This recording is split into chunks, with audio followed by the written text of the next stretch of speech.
Assalamualaikum warahmatullahi wabarakatuh. Perkenalkan, nama saya Diva Sakira dengan NIM C24012311025.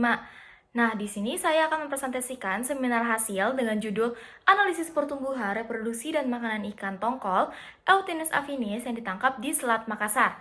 Nah, selanjutnya masuk ke latar belakang, yang dimana seperti yang kita tahu, Indonesia sendiri merupakan negara kepulauan terbesar di dunia, yang dimana Indonesia sendiri memiliki banyak keanekaragaman hayati dan non-hayati.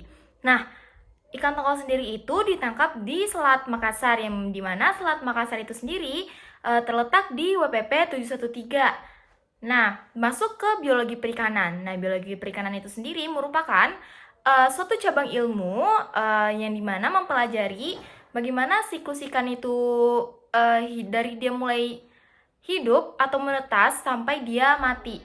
Nah, lanjut ke ikan tongkol. Ikan tongkol itu sendiri merupakan ikan pelagis yang memiliki tubuh panjang, dan ikan itu sendiri sering memiliki nilai ekonomis yang sangat bagus, yang dimana ikan tongkol itu sendiri memiliki daging ikan yang sangat enak. Nah, lanjut masuk ke tujuan dan manfaat. Nah, tujuan dari penelitian ini yaitu untuk menganalisis ikan tongkol yang ditangkap di Selat Makassar terkait pertumbuhan, reproduksi, dan kebiasaan makanannya. Nah, manfaatnya itu sendiri yaitu membantu kita untuk mengelola penangkapan ikan tongkol di Selat Makassar secara lebih baik. Dengan memahami makanan, pertumbuhan, dan perkembangbiakannya, kita bisa menjaga populasi ikan tongkol itu agar tetap lestari. Selanjutnya, metode yang dimana waktu dan tempat itu dilaksanakan di dua tempat, yang dimana itu ada di praktikum laboratorium dan praktikum kelas. Dan praktikum laboratorium itu dimulai dari tanggal 31 Agustus sampai tanggal 21 September. Dan sedangkan praktikum kelas itu dari 28 September sampai 15 November. Yang dimana dilaksanakannya itu di Laboratorium Biologi Perikanan dan ruang MSPI, Departemen Manajemen Sumber Daya Perikanan, Fakultas Perikanan dan Ilmu Kelautan IPB University. Nah, untuk alat dan bahannya ada alat bedah, tisu, trash bag, cawan petri, timbangan digital, selotip kertas, mikroskop, spidol, hand sanitizer, pipet tetes, penggaris, latex, alkohol, jarum, styrofoam, counter, dan laptop. Selanjutnya masuk ke metode, yang dimana metode pertumbuhan itu sendiri dimulai dari persiapan, pengamatan, yang dimana pengamatan itu terkait dari ukur dan timbang ikan, dan pembedahan dan pengamatan organ dan pengawetan, lalu dilakukan pembersihan. Sama seperti pertumbuhan, reproduksi, dan makanan juga seperti itu. Nah, masuk ke hasil, yang dimana bisa dilihat grafiknya, yaitu meliputi ada distribusi frekuensi panjang, hubungan panjang bobot, dan faktor kondisi. Yang dimana bisa kita lihat dari DFP itu sendiri, selang kelas tertinggi itu berada di 180 sampai 237. Dan hubungan panjang bobot itu sendiri memiliki nilai sebesar 2,6181. Dan di FK itu sendiri didapat nilai yang paling tinggi itu yaitu di bulan September. Lanjut, masuk ke hasil reproduksi. Nah, di sini ada TKG, IKG, fekunditas, dan diameter telur. Yang dimana TKG itu sendiri memiliki nilai yaitu yang paling tertinggi ada di TKG 4. Dan IKG juga sama seperti TKG. Dan fekunditas itu sendiri dari bobot tubuh itu mempengaruhi sebesar 2,1781, dan panjang tubuh itu mempengaruhi nilai sebesar 3,2747. Nah, lanjut ke diameter telurnya, itu bisa dilihat grafiknya itu memiliki satu puncak, yang dimana bisa diartikan dia memiliki pola pemijahan total spawner.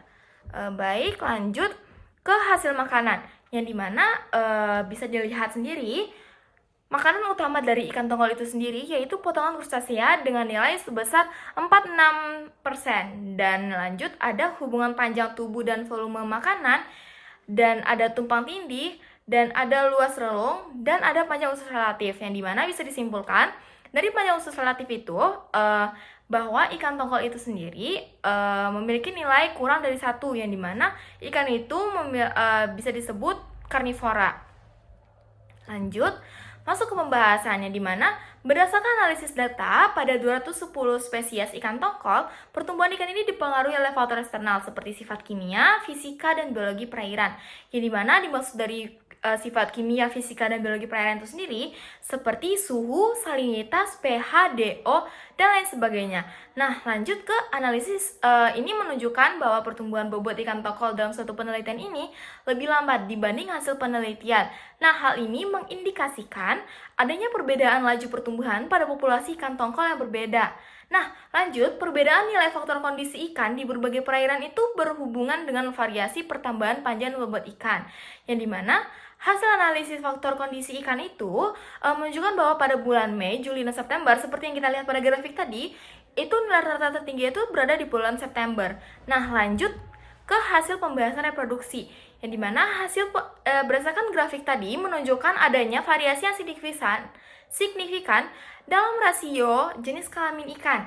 Nah, dibanding dengan temuannya, yang dimana perbedaan ini mengindikasikan bahwa rasio jenis kelamin pada populasi ikan tongkol itu bervariasi secara spesial maupun temporal. Nah, lanjut, ini juga ikan tongkol itu sendiri juga bisa dilihat tadi dari grafik memiliki nilai TKG yang paling tinggi itu TKG 4, dan yang paling rendah itu ada di berada TKG 1. Nah, untuk diameter telurnya itu kan bisa dilihat tadi sudah dijelaskan bahwasanya ikan itu memiliki satu puncak, yang dimana bisa disebut itu tuh pola pemijahannya itu total spawner. Nah, lanjut masuk ke pembahasan makanan ikan, yang dimana berdasarkan analisis nilai tumpang tindih ikan tongkol jantan dan betina itu adalah 0,05, yang mengindikasikan bahwa keduanya memiliki kesamaan makanan yang rendah. Dengan demikian, tingkat kompetisi antar ikan itu tuh juga rendah. Nah, lanjut, berdasarkan grafik indeks bagian besar kan bisa dilihat makanan yang utama itu yaitu potongan krustasea sebesar 46%. Nah, lanjut ke pembahasan analisis swallowing, dan nilai BA jantan itu 0,16 dan betina 0,13, yang dimana mendekati 0 dan menunjukkan luas relung itu tuh tergolong sempit. Nah, dan PUR tadi panjang atau bisa disebut panjang usus relatif, yang seperti saya bilang tadi pada grafik sebelumnya, itu tuh bisa didapat itu terlihat dalam tabelnya nilainya tuh kurang dari 1, yang dimana jenis ikan itu termasuk ke dalam karnivora. Nah, untuk kesimpulannya itu, berdasarkan perhitungan analisis pertumbuhan, diketahui DFP ikan didominasi pada selang 180 dan 237. Nah, pada HPB itu sendiri, itu mempengaruhi senilai 2,1681 bobot. Nah, kemudian pada grafik HPB itu menunjukkan B kurang dari 3, yang artinya bersifat alometrik negatif. Nah, juga TKG-nya itu diperoleh yang TKG tertinggi pada TKG 4 dan yang terendah pada TKG 1. Nah, dan sarannya itu, peneliti diperlukan untuk mengindikasikan faktor-faktor yang mempengaruhi pertumbuhan yang lebih lambat, seperti ketersediaan makanan, atau kondisi lingkungan. Selain itu, tentang diameter telur juga dapat digunakan untuk membantu pengelolaan stok ikan tongkol itu sendiri. Baik, mungkin sekian dari saya, dan ini daftar pustakanya bisa dilihat. Nah, mungkin sekian dari saya. Terima kasih. Wassalamualaikum warahmatullahi wabarakatuh.